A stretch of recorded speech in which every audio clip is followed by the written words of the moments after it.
Speaker is Cynette Wilson from the Drivers Cooperative. Good evening or afternoon, everyone. I will be brief. While the transition to electric is commendable and anticipated, and we're all looking forward to it, the time frame is skewed, as we've heard from many drivers. I am a driver. I own 2 electric vehicles. I was an early adopter of electric, so I won't. Many of the concerns are quite valid, and I would invite the TLC to ensure that they have electric driver representatives as they're making these decisions move forward, because it's one thing to create policy and another thing to live the policy. Secondary to that, I am also active with the Green Transition Authority, which is working with New York City Council member Farias.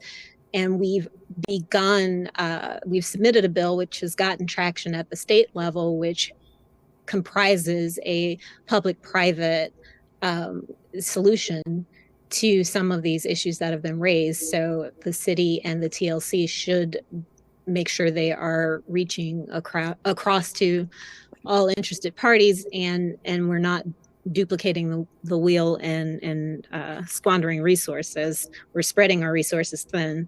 As a driver and speaking to the time it takes to charge, the availability of chargers, etc., while we're all for electric and zero emissions, a hybrid option is far more practical from a driver perspective.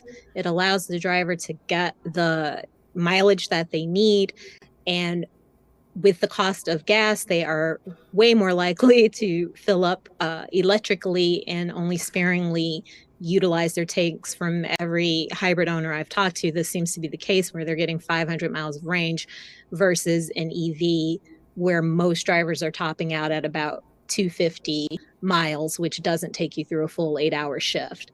So to allow drivers to continue to make a standard of living where they can actually afford to live and remain and work in New York City and contribute to our vibrant city, we have to consider a transition that makes sense. Most EV cars are out of reach price-wise. The repairs, which I have personally experienced, insurance companies don't want to provide collision and comprehensive. They will drop you after the first claim, especially if it's a Tesla. The rates have gone through the roof after the flood impacted the majority of those fleets in Queens.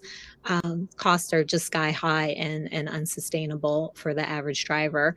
And as others have mentioned, drivers are independent contractors. They are not employees. So unless we're looking to change that, the drivers Time has expired. Thank you.